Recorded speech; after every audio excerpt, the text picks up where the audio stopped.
Yeah, here I am playing with my hair as we go live because that's pretty much a standard for me. Getting everything adjusted here. How you doing? Oi, it's early in the morning, and even though it's early in the morning, 7:30 in the morning here in a cloudy Harrisburg. I have been up for about 2 hours now, and I'm really feeling it. Went to bed about 11:30 last night because I was really tired, and of course, yesterday it was very sticky in the apartment all day.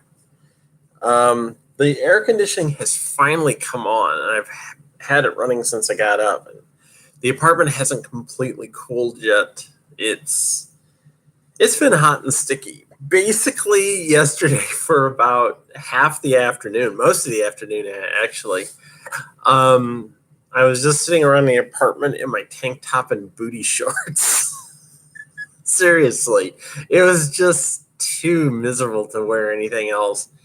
And it was raining outside, so it was real humid, and you don't want to have the door open, to let the air in. At one point last night, the wind picked up so high that the door to the balcony was just like vibrating like mad. Yeah, I need a new wig, bad. But I have other expenses this week I got to take care of, like I got to pay my auto insurance, and I got to buy tags for the car. And tags for the car are going to be interesting because I have to check with some friends and see if, like, some people confront me about $100 cash. I will pay them via PayPal for it, but I don't have my ATM card yet. I got to contact JP Morgan Chase and tell them where the hell is my ATM card. I need it. Yeah, Pennsylvania. I have to get my tags probably on Thursday. I will. Maybe on Friday. Thursday, they say, is actually like the best time to come in and get stuff. So I'm thinking of doing it on Thursday. And then after that, I have 10 days to get my car in to get it safety inspected, which means if I do it next Thursday, I'll go 1, 2, 5, 6, 7, 8, 9. I've actually got until the 5th of April, which means I'll probably have to take my car in on the 4th. Either the 3rd or 4th. And to do that,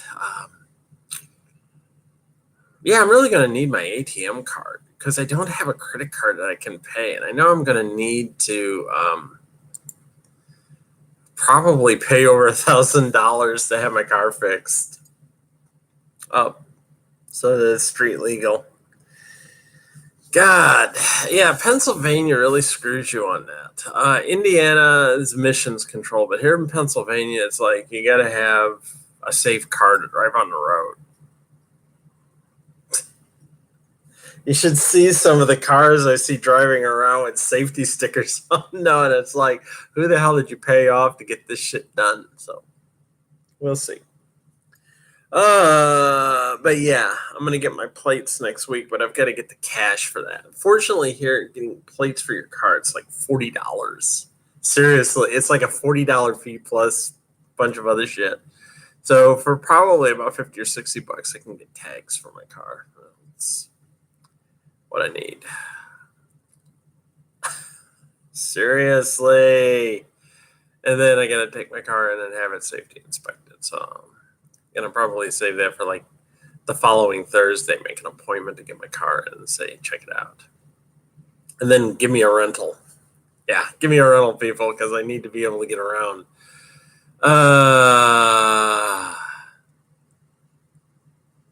Yeah. Swear to God, my life is so interesting. So yes, JP Morgan, I've got them. I'm going to call them actually right after I get done off this video and tell them I need my ATM card like now. Like, you need to send it to me because I haven't had one through the last 2 months and I keep waiting on it and it hasn't arrived. Where is it? You know.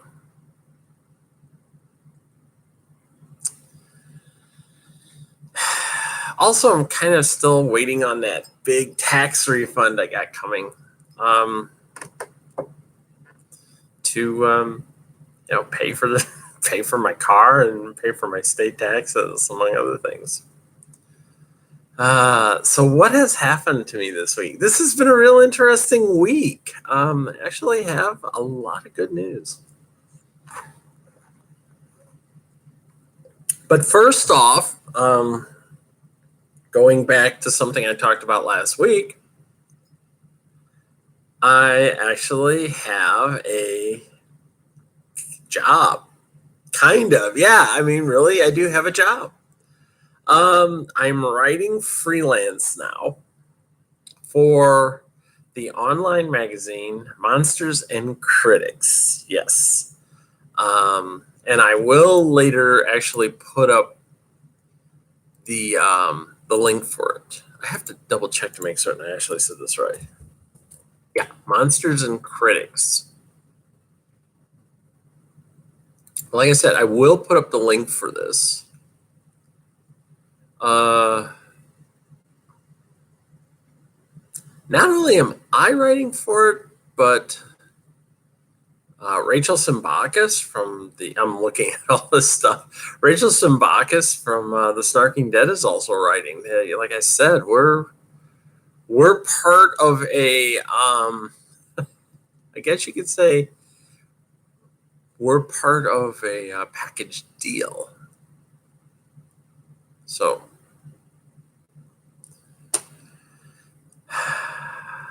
she's going to write some stuff for them, and I'm writing some stuff for them. In fact, I've already written 4 articles, and I get paid a certain amount for every article.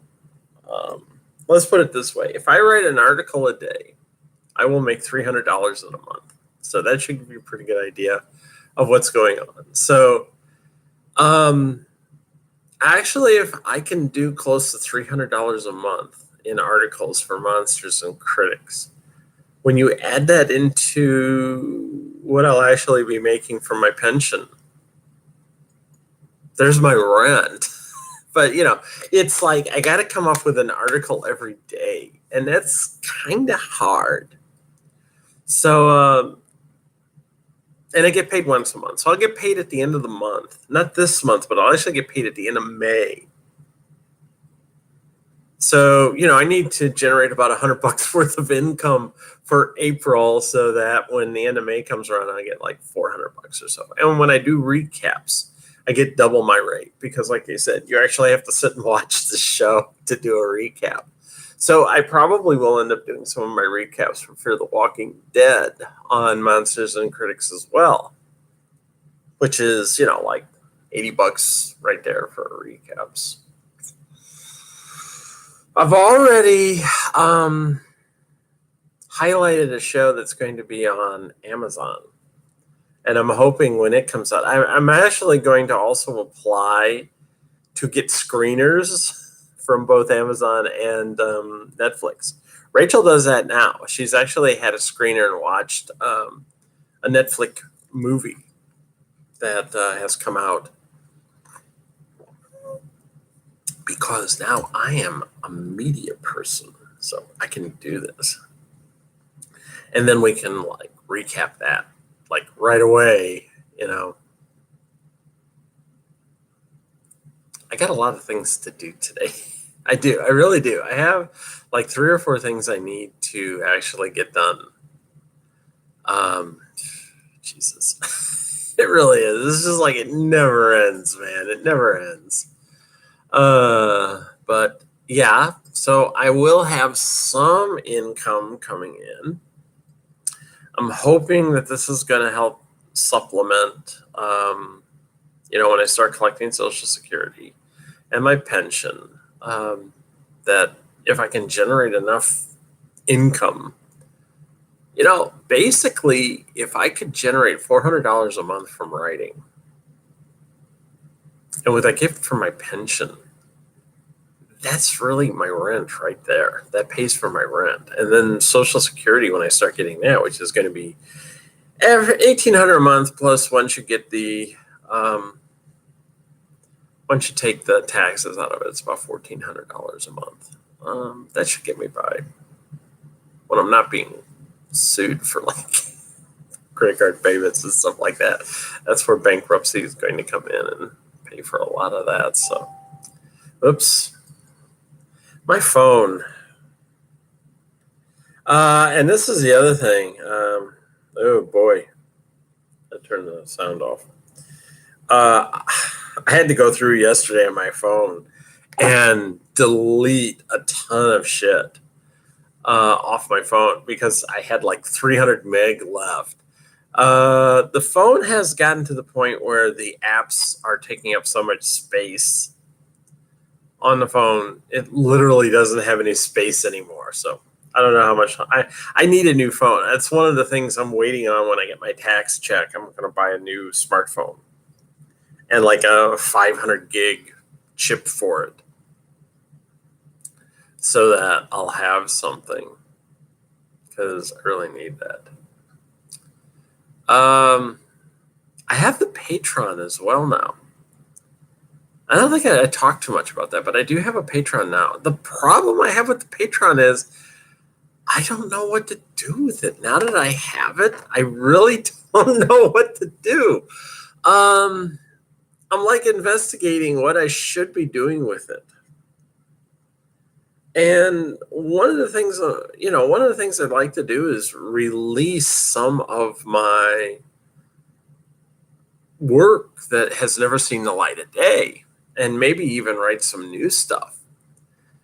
But I'm unsure about how to present that, to actually do so.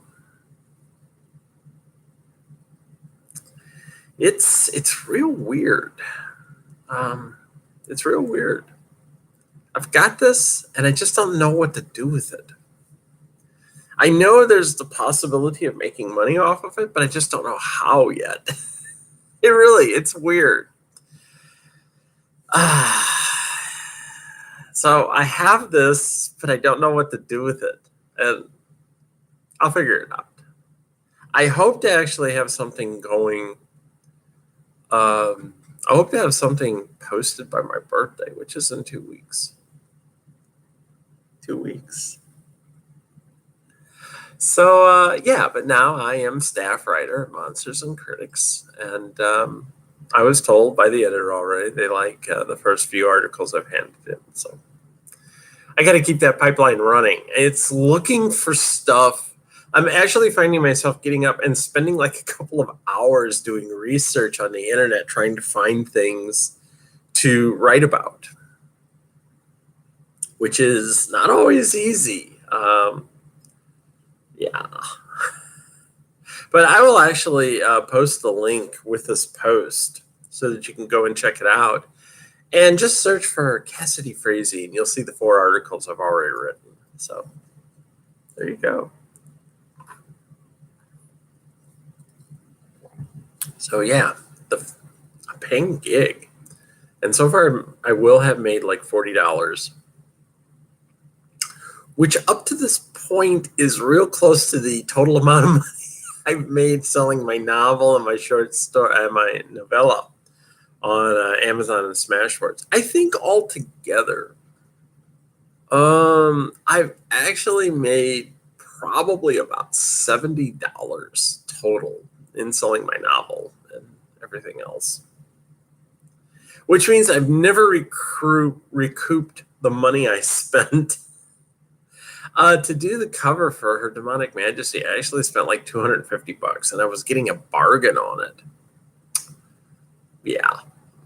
The person who did it for me told me she could have charged me easily as much as $1,000. So she did it for me for $250, which I was real happy. But still, I have never recouped the cost of buying the cover for that novel. Yeah. Maybe that could be one of my patrons. Set a goal of like $300 to get to edit and put a new cover on that so I could put it up on Amazon and then sell it for like 99 cents. I don't know. Jeez. I don't know. It's just, I got to figure this out. I know David Gerald has a Patreon, and I really should check out how he does his, because he's a writer I do respect.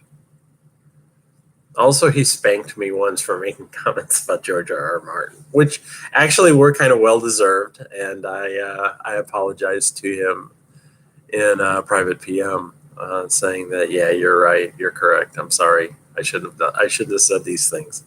I was making fun of George's expense. Making fun of George at his expense, and I kind of got spanked for it.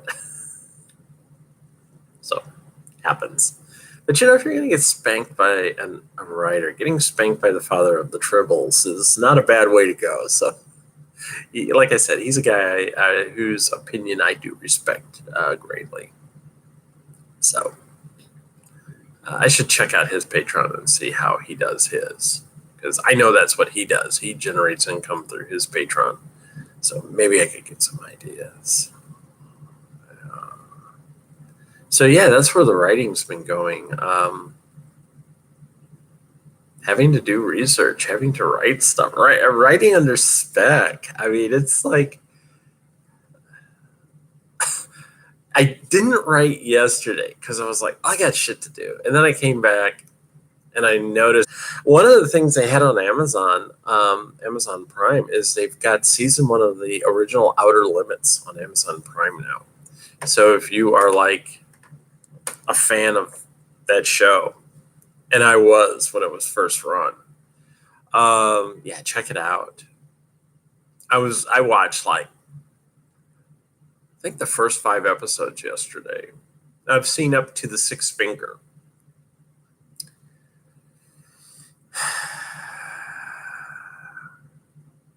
And it's really amazing because I'm looking back at it from what I remember as a kid to what I'm seeing today. Because really, the last time I saw any of the original Outer Limits episodes was like the late 60s. And boy, there's stuff that I'd forgotten that's actually happening in the episodes. And I'm kind of like, holy hell, I don't remember that happening. Or there was an incident that happened in one episode called The Man with the Power. And something happened that I thought I remembered. It would probably actually happen in another episode. But I'm like, wait a minute, I thought that happened in this episode. I don't remember. But yeah, the first 3, the first one was the Galaxy Being, and the third one was the Architect's Fear. And the Galaxy Being, I can remember it really scared the hell out of me because they had this creature which was like all glowy and shit with its eyes just staring at you like this. And I've actually seen pictures. What I should do is I should find a picture of the before and after, because what they did was they put a meme. Guy by the name of William Douglas, who was actually the son of a Supreme Court justice. He was actually the son of a Supreme Court justice, and he had actually studied to become a meme. Not a meme, a mime. If he'd studied to be a meme, that's different. He had actually studied to be a mime. So he was really great at being able to express himself with body movement and whatnot. And what they did was they basically dressed him in a wetsuit.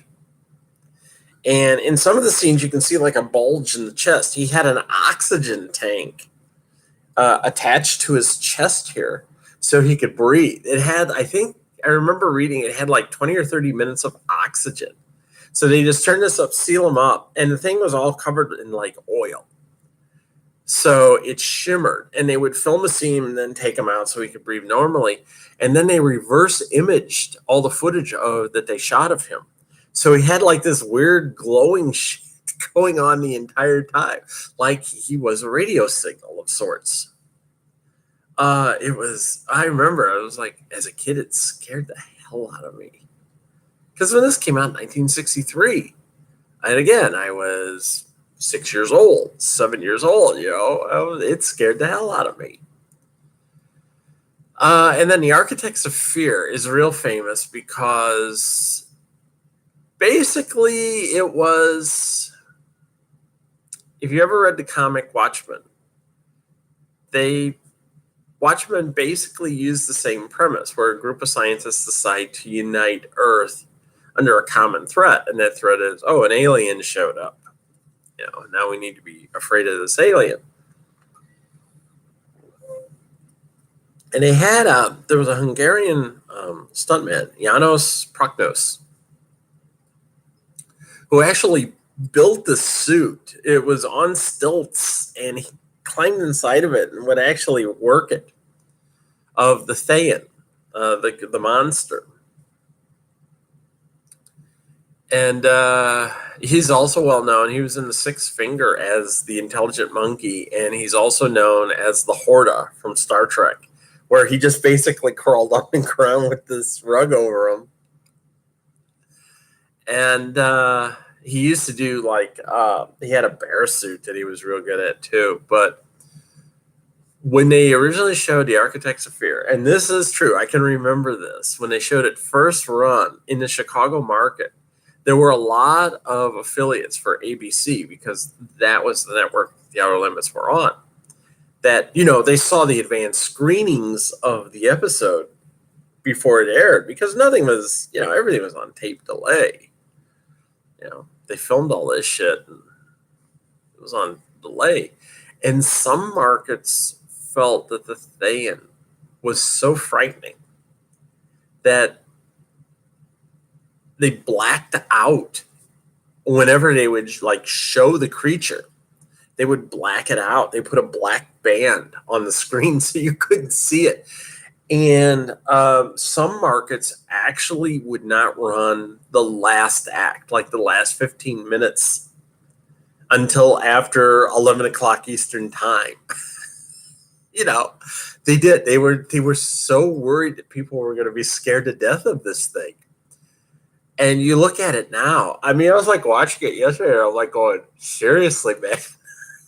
And you don't even really get that good of a look of the creature. There's only a couple of scenes. You never really see it full body. And I can understand why, because it probably looked kind of clumsy.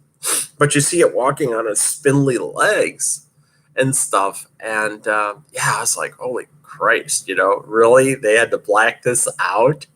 I mean, nowadays we don't think anything of this, but back then, 1963, yeah, it was scary as hell. And I do remember that because I remember we watched the episode at my grandmother's house, and everybody was kind of like, "What the hell are they showing?" Because they would switch to the thing, and then they would put the black band on there so you couldn't see it, and everybody was like, "What the hell's going on? What are they showing?" And then you finally in reruns they showed it, and people were like, "Wow," it was Outer Limits was real weird. They had a lot of different things that what they called then a network standards and practices, aka the censorship unit of the network, would say was okay to show. Like in the Sixth Finger, they really had to tone down some of the language in the script because it was extremely pro evolutionary. Evolution. It was all about, the whole episode's all about evolution, essentially. And they had to change some of the dialogue and shit like that because they were saying we're going to offend the really strict Christians out there or people who don't believe in evolution, so we can't show that. The Thayan from Architect of Fear was another one where they had to institute a blackout policy. The strangest one, I think, was the episode of Feasibility Study. And I'm not spoiling any of this shit for you simply because these shows aired in 1963, okay? We're talking 55 years ago. So, if you're out there going, oh, Cass, you're spoiling the episode. No, you've had your chance to watch this shit. Anyway, the end of a feasibility study, everyone dies. And everyone dies because they commit suicide.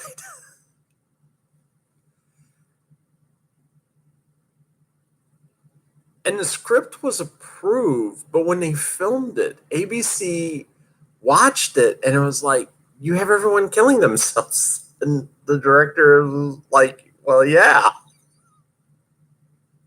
that was in the script. And so they wouldn't release it unless the ending was changed. And the producer of The Outer Limits, Joseph Stefano, said, no, I'm not changing it. It's going out like that. So they actually sat on the episode for like 6 months before it was released because they were saying it's such a downer of an episode. It's such a downer of an ending. We can't show this. And they were like, no, you're going to be really surprised. People are going to, see what it's all about. They're going to, in the context of what happens in the episode, you understand why they did what they did. And yeah, it was real weird. They got away with a lot of stuff too. There was one, the episode Moonstone. They had Harvey Rhodes, who was a black actor, was seen on TV a lot. But when they originally wanted to cast him for the role in The Outer Limits, the network ABC, which is now owned by Disney, keep that in mind, said, no, we can't cast him. And they were like, why not? And they said, well, he's black. And this role isn't for a black actor.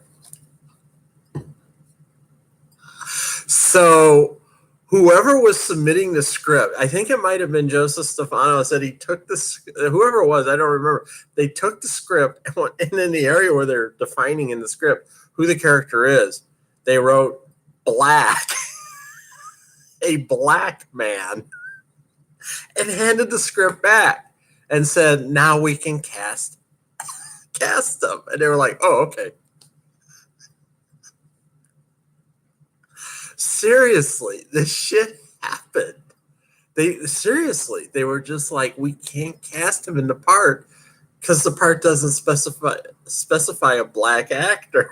And the guy just wrote on the script, he goes, a black astronaut or black man, and handed it back, and he goes, okay, now it does. So let's cast him. That was the goofy shit you had to put up with back then. You also they did one where they almost made it look like there was a couple in bed, because a couple of times you'll see in some of the episodes, married couples sleep in separate beds, because on television back then, you couldn't show a married couple together in the same bed. They had to sleep in twin beds. So one of the things that they did in one episode of The Outer Limits was they actually pushed the beds together so close. They said it did look like they were actually sleeping in the same bed. The guy who was talking about this said they were actually the first show to get away with that, because they explained that if you looked real close, you could see that they were in separate beds. It was just that the beds were so close together, it looked like one. And standards and practices allowed that.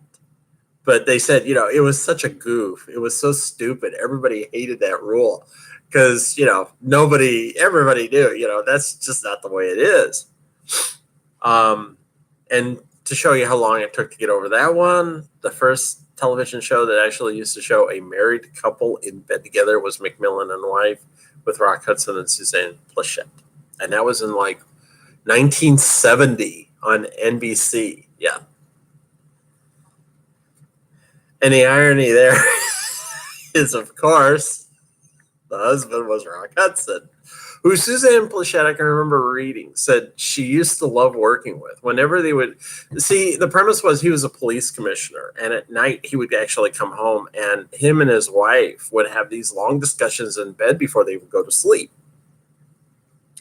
So Suzanne Pleshette said for every episode where they did this, they would film all the conversation in bed all in one day. So she said, her and Rock might just be like in their pajamas laying in bed for like 8 hours straight while they were filming all these scenes.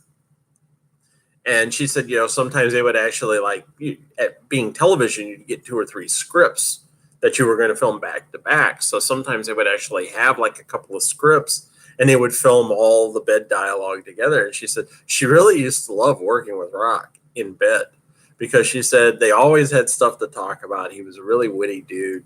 And of course, she said because everyone knew he was gay, she didn't have to worry about any shenanigans from him. But she said, he was just like the consummate professional. To him, it was a job. But she said he was really a nice guy to know, and they would lay in bed between, while they were setting up for shots and stuff like that, and just talk about, how's your day, stuff like that. She said it was really kind of pleasant to be with him because he was a nice guy overall. A lot of people really liked him. But 1970, you couldn't show a married couple in bed until 1970 on network television. That shows you how fucked up shit was back then. And Outer Limits was really one of the first TV shows that a network deliberately killed. I mean, seriously, they killed it because ABC really didn't know what to do with it. It was pitched to them, and it came out around the same time, that The Twilight Zone was on. And ABC thought it was going to be, like The Twilight Zone, whereas the producer really wanted it to be more like a horror anthology. Not so much science fiction, not so much fantasy, but really kind of like a horror with science elements in it. And ABC wanted it to be more like a classic monster show. So they had what they called the Bear of the Week, and the bear was the monster. And ABC finally started getting to the point where they wanted to show the bear right away. It was real weird. The Outer Limits had fantastic ratings in the first season, but ABC just didn't get the show and they wanted to get rid of it. So they moved it to, I think it was Saturday night. So it was on I think it was Friday night. So the demographic it was pulling in was the 18, 25 to 35 demographic, all those young people. And they had it on a night, I think it was on Friday night, where it pulled in a lot of people. At that time, Friday night, a lot of people were waiting to see what was on TV. For the second season, I believe they moved it to Saturday when all the young people at that point were out doing shit. So the show died in half a season. The second season is only half as long as the first because basically they had shitty scripts and it was on at a time when no one was watching it. So the ratings plummeted. And then the network turned around and they said, oh, see, the show sucks. We're pulling it. And that's exactly what they did. They deliberately killed the show by moving it to a different time slot so they could get rid of it. Star Trek did the same thing. They moved it to a shitty time slot for the third season because they were actually going to cancel it after 2 seasons. And there was such a fan backlash that they kept on for a third season, but they moved it to the death slot. I think it might have actually been Friday night. I have to go double check, but anyway, they moved it to a death slot, what they would call the death slot, because they knew they weren't going to get it. And Star Trek was another one where the people who tracked everything said, even though the ratings were not that good for Star Trek during its entire run, the demographic they were hitting, 18 to 35, it was one of the highest for a network show.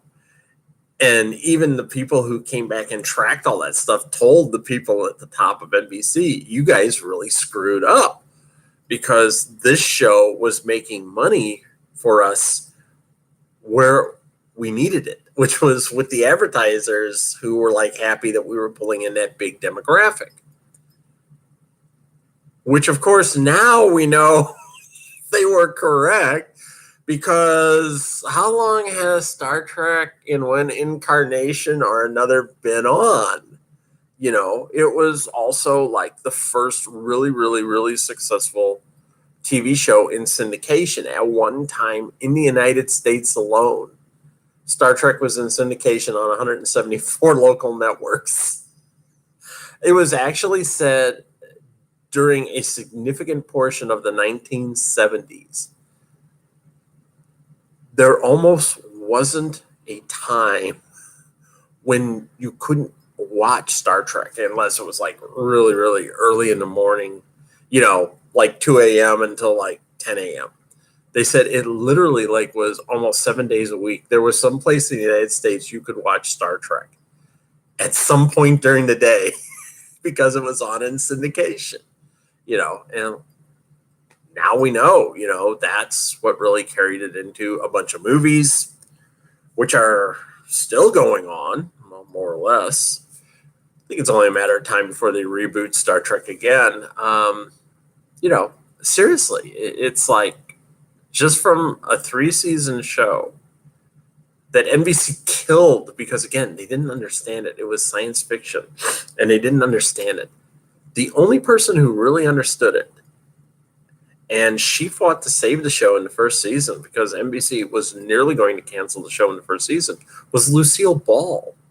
Because Lucille Ball's company, Desilu Productions, was really the ones producing the show at the very start. And there are rumors to the effect that she used to show up on the set during the first season, and she would do stuff like sweep the floor so they can move the camera and everything like that. But she was like, "This show is making me money." She goes, "I track all this stuff. This show is making me money. Do not cancel this show." Yeah, she was one of the early influences to keep the show on during the first season. She didn't care that it was science fiction. She didn't understand science fiction. What she did understand was money was coming into her bank account from advertisers. That's the part she understood. Yeah, that was the part she understood. That was why she said, "Don't screw with this show, guys. It's making me money." And Desilu, through Paramount, I think they still had they were probably getting a little residual money after they sold, most of the rights to Paramount. I think Desilu was still getting a little bit of residual money from syndication. So, yeah. If you worked those syndication rights the way you wanted them to work, you lived like a king or queen afterwards. Fess Parker was one. He got a good cut of syndication for Daniel Boone and Davy Crockett from Disney. Islandette. And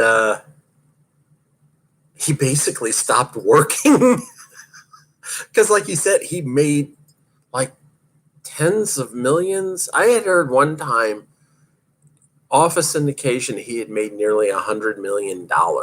We're talking 1960, 1970 dollars. He had made like $100 million over that time from syndication for those shows that he had been in for Disney because he had arranged a really sweet deal for making money, and he did. It's like George Lucas. Where did most of his money come from Star Wars? It wasn't actually from the movies. It was from the merchandise. He got like 90% of all the money from merchandising. Fox passed on that because they were like, that's shit. No one's going to buy that shit. It's toys. Who cares? George cared. George became a billionaire off of that shit. And that's the way Fess Parker was. Fess Parker became a multimillionaire off of syndication, off of a couple of shows that he did. And it was just like, yeah, after that, he didn't have to live again. He didn't have to work anymore. It was like, yeah, I'm loaded. Lucille Ball was the same way. I mean, she made so much money from syndication of different shows that she didn't really need to work either. So there you go. The golden, semi-golden era of television, when you couldn't show belly buttons, when you couldn't show couples sleeping together in beds, and you couldn't show monsters that were made out of paper mache. Seriously. It was fucked up, people, let me tell you. It really was. It was screwed up. Some of the stuff you could not show on TV. And I remember it. You couldn't even show a toilet being flushed. They didn't do that until on All in the Family around 1974. They actually showed a toilet being flushed. Trust me. Weird, I know. So, let's see. Writing and jobs. Well, that was kind of all related. And we talked about TV. practice. What the hell? I guess that leaves what? Some starts with a D. Oh, Derby. Oh, where am I? Yeah. Did the bout last Saturday. Went to practice on Monday, went to practice on Wednesday, went to practice on Thursday because I do not have practice tomorrow because tomorrow is Easter. And even though I would probably be at practice, because to me, I'm sorry, Easter's just another Sunday. Same with Passover. Even though I would be at practice, no one else would be at practice because it's considered a holiday. It is a holiday, considered a holiday, and a lot of my teammates have lives. So they are doing shit with their families and significant others and whatnot. I will probably be finishing a Farscape or something tomorrow. I don't know. We'll see. But anyway, several things happened. Yeah, I filmed about on Monday. I was sad. I did not cry. I wore my jersey. I was a bit upset that I could not play. My other teammate, her and I commiserated for a bit, and we were like, we really wish we were playing.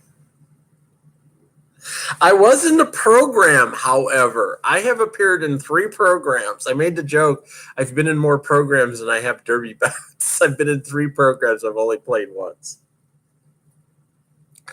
Her and I, my other teammate, also made the comment about Monday night. There was this ass-busting cardio, and we both stood on the sidelines watching it. She's like, I really feel kind of guilty not out there. I said, yeah, even though it would kill me, I kind of feel the same way. You know, you do. You get to the point where it's like, I don't like standing here on the sidelines, not doing anything. I missed the scrimmage. In fact, last Wednesday, my depression was hitting me so hard that I completely lost track of time. I mean, like, the day was a blur to me for the most part. And I even remember I have messages that come up on my computer on my phone telling me I have to go to practice. And I completely blew it off. And I showed up at practice 40 minutes late. Now, you know there's something wrong with me when I show up to practice 40 minutes late. I have never showed up late to any practice. I even heard one of my teammates say once they let me into the building that, wow, we were wondering where Nomi was. Nobody came over and asked, but I did hear someone saying, wow, something's up because she's always here. You know, when she shows up, she's always here. And that was the thing. I had said that I would be showing up for the scrimmage, even though I was going to be off skates. So, yeah, I was almost crying at that one. I actually was like bursting in tears at a couple of points. Yeah, it was rough. But I got back on skates Thursday night. And I didn't do the push drills. I actually just skated laps around the OPR track for 10 minutes. You know, that shows you. I was actually feeling pretty good. I didn't feel the strain where the pulled muscle was.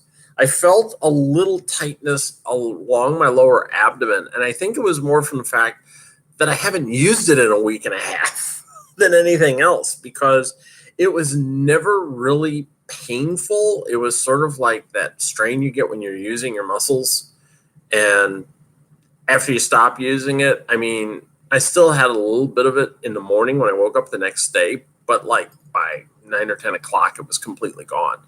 I'm not having any pain there now. Now, that doesn't mean I'm still taking my anti-inflammatories. I'm still doing my PT, and I actually have to go into Lancaster on Wednesday morning to do my first official physical therapy, where they're going to, I don't know, do something to my muscle. And I'll start it on that. But yeah, oh boy. It was weird being back on skates. I did some of the drills.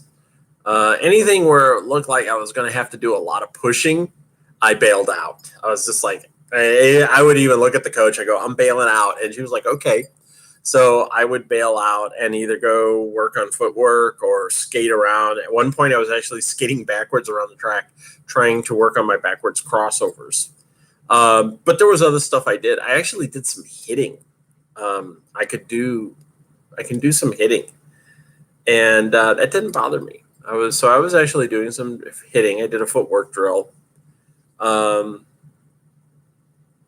Yeah, I did some stuff, but yeah, you could tell the coach. I would just like, I'm bailing out, and she would like, okay, and I would go do something else while everybody else was working on like what we call endless jammer, which is like the jammer tries to get through like however many people are there are the pack, and one jammer is trying to get through there. And the minute the jammer gets past your hips, you're to go to the front of the pack and keep reforming the pack. And that's why they call it endless jammer, because you basically just keep going for like 45 seconds. It's just like steady, steady, steady push. And I didn't want to do that. But Monday night, I'll go back to practice. I'm going to step things up a little bit, and I'm going to work on some blocking. And then there's a scrimmage next Wednesday, and I've already told Coach Hans that I will be there for that. I'm actually going to try it. But it will be with the understanding that the moment I start to feel like, hey, I can't do this anymore, I'm just going to tell Coach and say, hey, I'm bailing out at this point. But I have something I want to show you. This is a present. Actually, it is and it isn't a present, but let me show this. Let me move my camp chair out of the way. This is my new gear bag. Maybe I could use my camp chair here. Yeah, there we go. This is my new gear bag. Let me twist this down a little bit. This is what they call a Zuka bag. And as you can see, it's not very big, but all my gear is in here.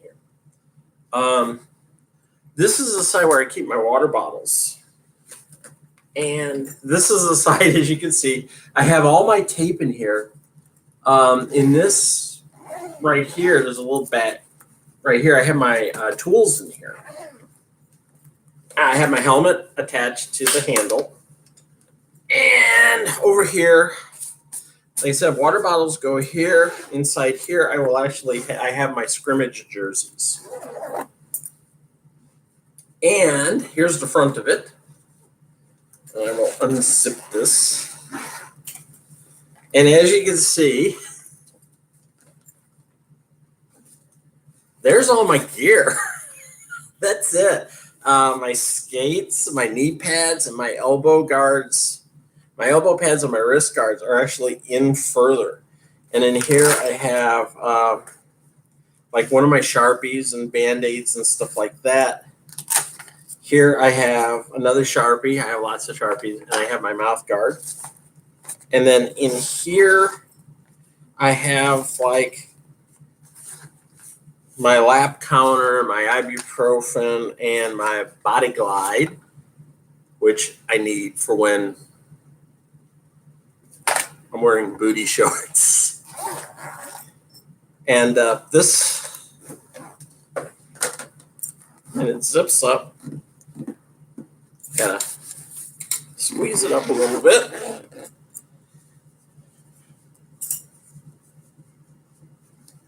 And of course, I got the roller girl motif, roller skating girl. And I was able to get this because my friend Lynette Gill, who's actually watching this video right now, she sent me $300 for my birthday. She originally told me, go get a spa day. And I was like, you know what? I need a gear bag. I need a gear bag more than I need a spa day. So I actually got that gear bag, and I went out and bought a new helmet as well. So, and those are really like three. I think three of my teammates actually have Zuka bags. They're really kind of like prized because if you know how to load them, you can get all your gear in there and just attach your helmet to the handle. And I mean, it's really remarkable. It's a lot easier to maneuver than my old gear bag. And my old gear bag, as I told you, I blew out one of the wheels. The thing with the wheels on this Zuka is they're not going to blow out. I mean, they're made of like solid polyurethane. So they're not going to blow out. And the other nice thing about it is you can actually sit on this. This will support 300 pounds if you sit on it because it's a really solid metal frame. And for some of us, like if we're changing in say like a snack bar area, which is not unheard of when you go to a roller rink for derby people. I mean, even our changing room, let's put it that way, at the Overlook for the home team, we change in the garage. They have to actually back the snowcat out for us. And then we change in the garage. Yeah, we just set up chairs in the garage and that's where we change. And if you've got this, you just like set it down, get your gear out of it, close it up, and then set on it so you can put your gear on. You know, it's really nice in that regard that wherever you're at, you've got a chair. You know, to me, it's really kind of difficult when you're sitting on the floor trying to get your gear on. It really is. Believe me, I've done it. So, yeah, I took that to practice with me on Thursday. It was my first time. It was my first time back on skates. It really felt good. And going back on skates on Thursday. And then hold on a sec. I know I shouldn't be doing this. But this is like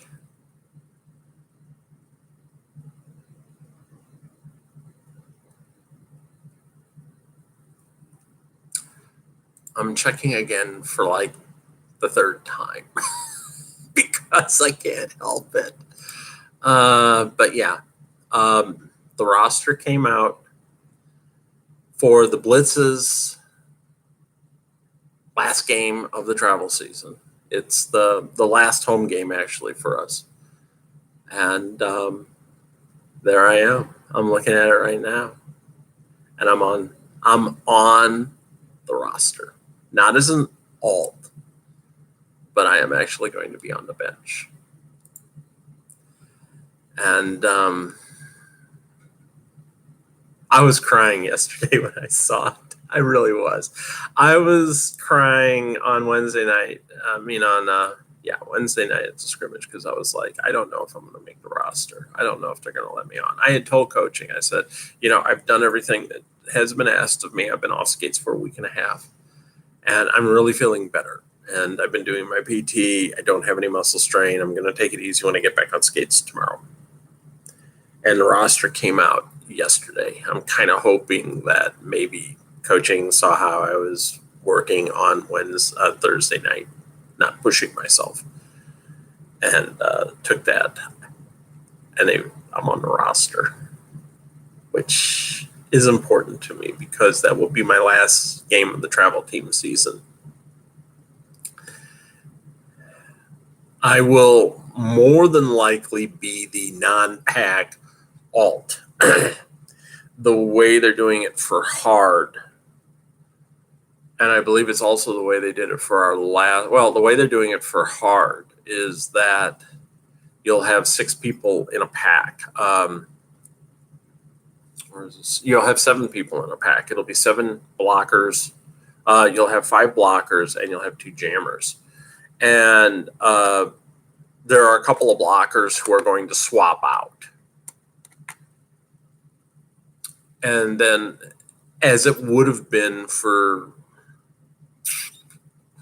I think it was Keystone.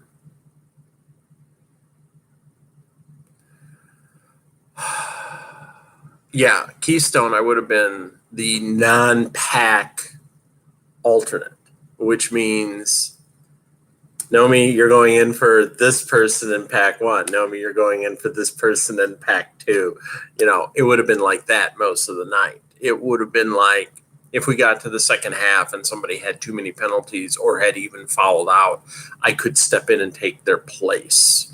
I would be put into the pack to do that stuff. Or we get to the second half and people are starting to get tired because it's a rough game. It's going to be like, no, you need to go in with pack 1. You need to go in with pack 2.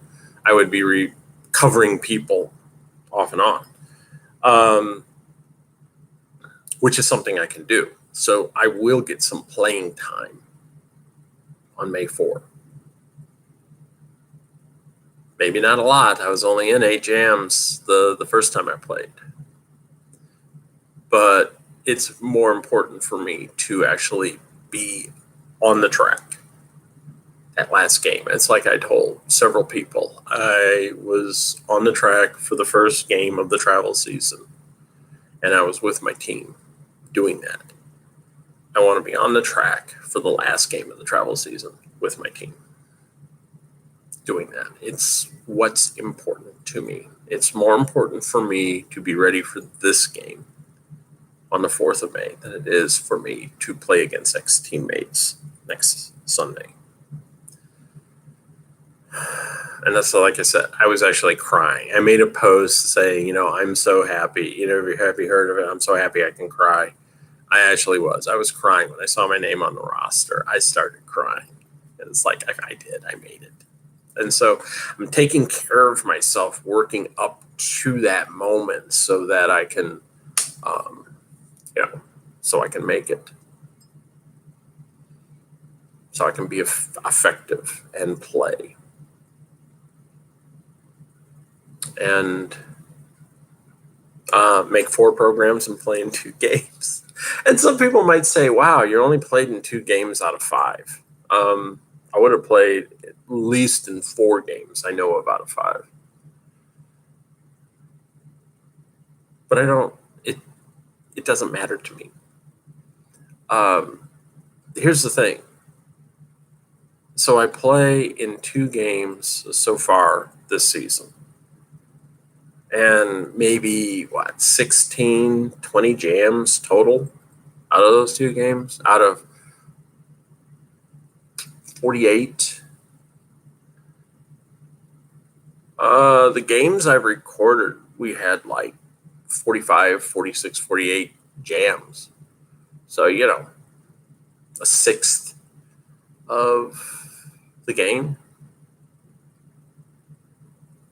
Do you know how many games I played in during the 2017-2018 season?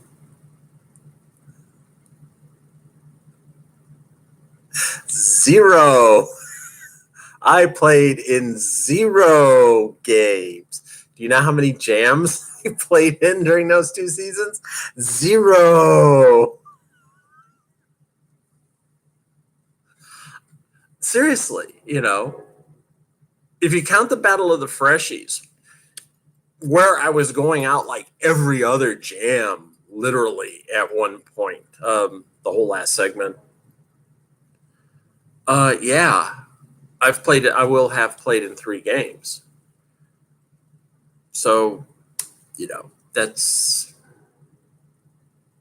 3 more games than I played in all last season and the season before.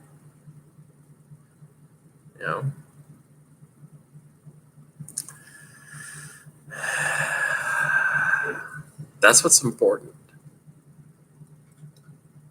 Is I played this year. I will play. I mean, the 4th is a guarantee. If I don't mess myself up before the 4th rolls around, I will be in that bout. And I am not going to mess myself up. I want to be on that bout.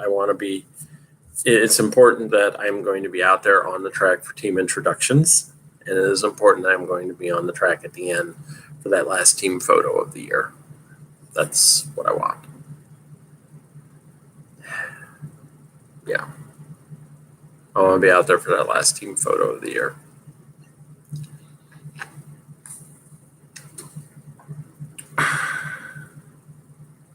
I have to double check if I even have the first team photo that I was in. I think I do. But be a member of the travel team. I am a member of the travel team. And it's funny. One of the things that was happening was last Saturday, I was putting away gear, tables and whatnot, because we have to break shit down and put it away. And I helped do setup and I helped do breakdown. And I was breaking down. I had to roll a circular table all the way across the rink to put it away. And the blitz was in our dressing area, aka the garage, where we also have our chairs and tables. And I'm trying to get this table up into a rack. And as I'm shifting it, trying to get everything ready so I could get it up in the rack, there were already 2 tables in there, and they shifted and nearly caught one of my fingers. And really, if it had caught it just the right way, it could have broke it. And I went like, damn near almost broke my finger like that. And someone, I don't know which one of my teammates said it, because I wasn't paying attention. Like trying to do all this stuff. And I hear, "Don't get hurt, Nomi. We need you," like that. And I walked out and I was like, wow, that felt so good. That somebody would actually say that, that we need you. We need you on the team. And I've had a couple of teammates tell me that, they're like, we get it. It hurts not to play. But just keep in mind, you are a member of this team. You are a member of this team. Even if you're on the sidelines, you're still a member of this team. Don't forget that. And that's how I want to end. I want to end the season on the track with my team. I don't care if I don't play that much. Next year, be different. Next year, I've got a year to get better, or 6 months at least to get better, so that I can maybe not be an alternate next year.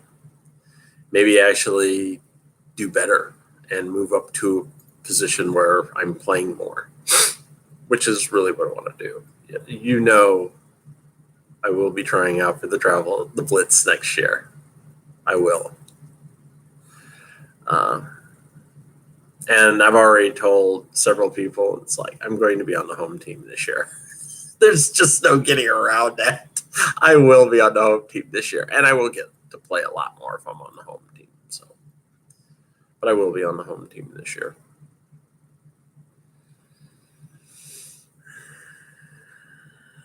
There's still more games to play. That's going to happen. So it's a lot of good news. It's been a good week. Wednesday was really a bad day. I even said that. Wednesday, depression was hitting. And a lot of it was being uncertain about what was going to happen about the roster on the 4th.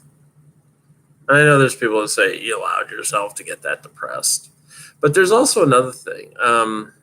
Last Wednesday was the week before the Wednesday that is marking another anniversary for me. And this upcoming Wednesday is the anniversary of me going in mental hospital for 8 days. It's also the anniversary of my first suspension, but let's just let that one slide. But yeah, it's the anniversary of me going into mental hospital for a week, 8 days. And yeah, it's been fucking with my head. I'm better than I was, but I'm not completely out of the woods.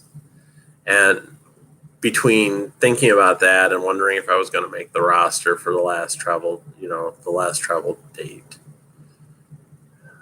and all that other stuff, I was just a mess on Wednesday. I really was. Like I said, whenever I start losing track of time, that's usually a bad sign. That's usually a sign that, I'm not doing well. And the fact I missed practice, I missed the start of practice by 40 minutes. I was nearly an hour late, and when I'm hearing one of my teammates say, "What happened? She's always here." It's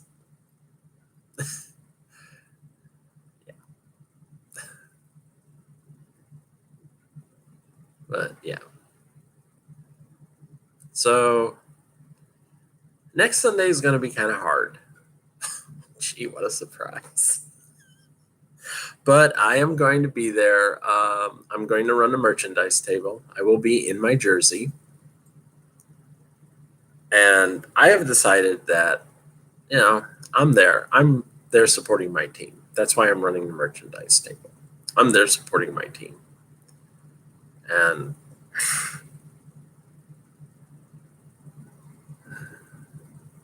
anyone has anything to say about that, let them say it. I don't have anything to prove to anyone, particularly ex-teammates. I don't think I'll have to. I don't think anyone will actually say anything. It's possible, but I don't think it'll actually happen. I don't think anyone will care. To be quite honest, I really don't think anyone will care. But the fact is, in order to wear that jersey, I had to pass 3 tier assessments. I had to pass 2 written tests.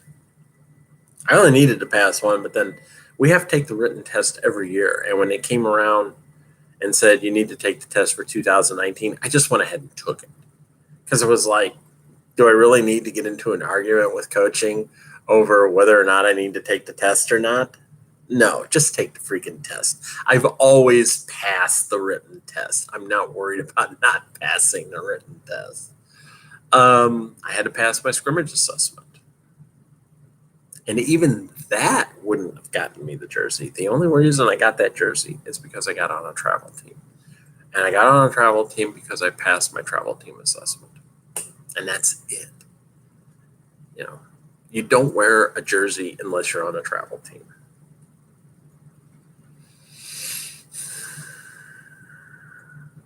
That's why I'm wearing the jersey. I made it that far. I don't have anything to prove to anyone else. I proved to myself I could do this. And I proved to the other members of my team and league that I can do this. That's all that matters to me. That's all that's important. And that's why I was saying it is important for me to finish out my travel team season with my team. Oh, yes, Dana. I have them written down. Trust me. I have milestones set up on Facebook of all places where I say, pass my 27.5, pass my scrimmage assessment, pass tier 3, pass my team assessment. So yes, I will be reminded. I know the dates. I even had, there was somebody, it was funny. I'm in 2 derby groups. One is Trans Derby Demons, which are all transgender derby players. And the other one is Derby Over 40, which is a big deal. Actually, a couple of my teammates are in Derby Over 40. And there's a Derby Over 50 and a Derby Over 60 group as well. I'm not in Derby Over 60. But anyway, there was a woman in our Derby Over 40, and she was just starting out. And she was saying, I'm 43 years old. And I've been doing this for a few months, and I don't feel like I'm making any progress. How long did it take you guys to get there? And I told her, look, I started Derby at 60. I was like less than a month beyond my 60th birthday when I went out on 30 May 2017. I said, spent a year and 3 or 4 months with my former league before I left them, went to a new league, had to start completely over, but went through, passed my tier 1, tier 2, and tier 3 assessments, got my 27.5 in early December. In fact, I always have to look up the date. It's real weird. You'd think I'd remember this, but it was December the 9th, I got my 27.5.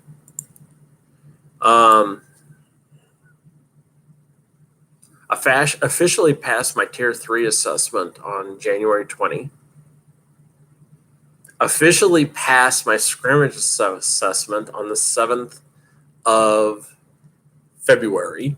So this is all going real fast. And then a week and a half later, on February the 17th, I played in Battle of the Freshies, which was technically my first, I guess you could say, game. It was a sanctioned open scrimmage where we had coaching and NSOing and everything else. I mean, it was a real deal. And then the next night on the 18th, I took my team assessment test where I wasn't exactly 100%. And then a week after that, on February the 24th,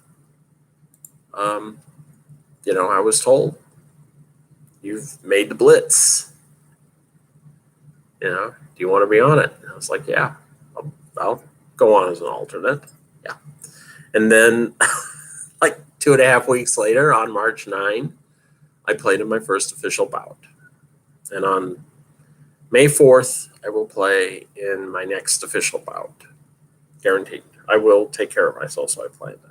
But the point I made to her was, it took me, and I looked this up, exactly 649 days from the time I first put on skates for Derby to the time I rolled out on the track to do player announcements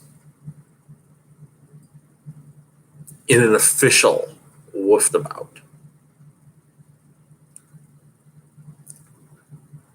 649 days. And really, like I told her, I said, even if it takes you 1.5 years, it's worth it. If this is what you really want to do, it's worth it. Do it. Just stick with it. Who cares? I used to say the same thing. I'm not going to do this in 2 years trying to certify. You know what? It took me almost 2 years. It took me 1.5 years. 1 year and 9 months. And it will nearly be 2 years before I play in my second bout.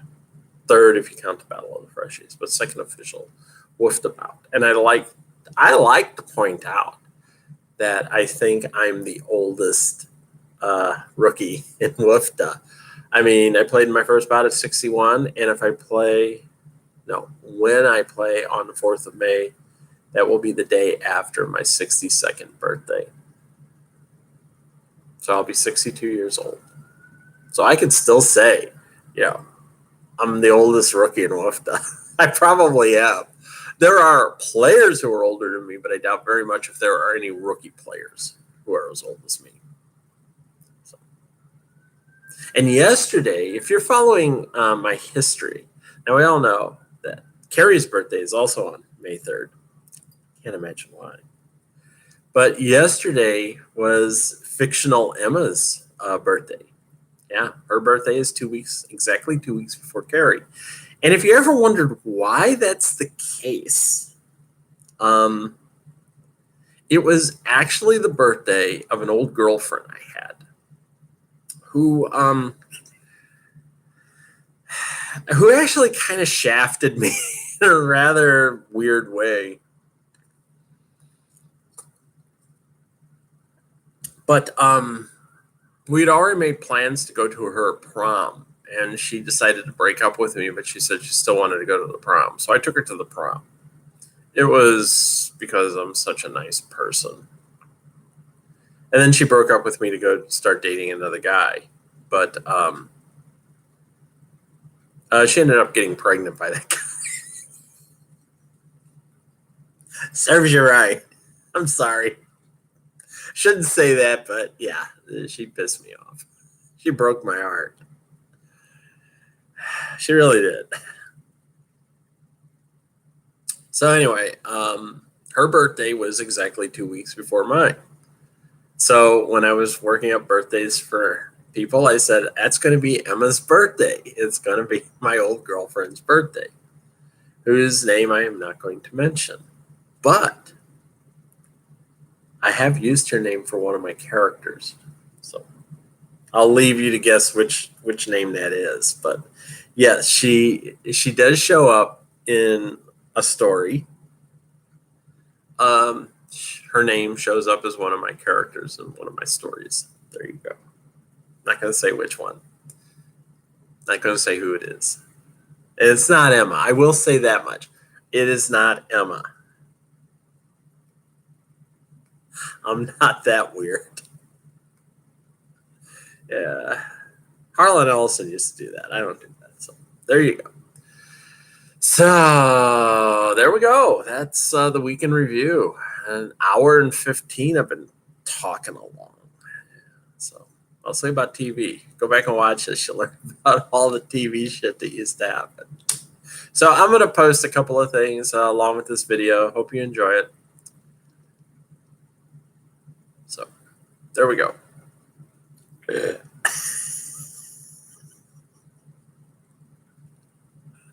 There you go. The lesbian mating call, as we used to say it hard. And I have a teammate who belches real loud all the time. And seriously, I want to pull her aside some night and go, we used to call that the lesbian mating call. So every time you belch, I got to look at you. See what she says. She's straight. No. It's really amazing. Most of my team, it's not really amazing. The stereotype is that like all the women who play in Derby are lesbians, and it's not true. I've got a lot of straight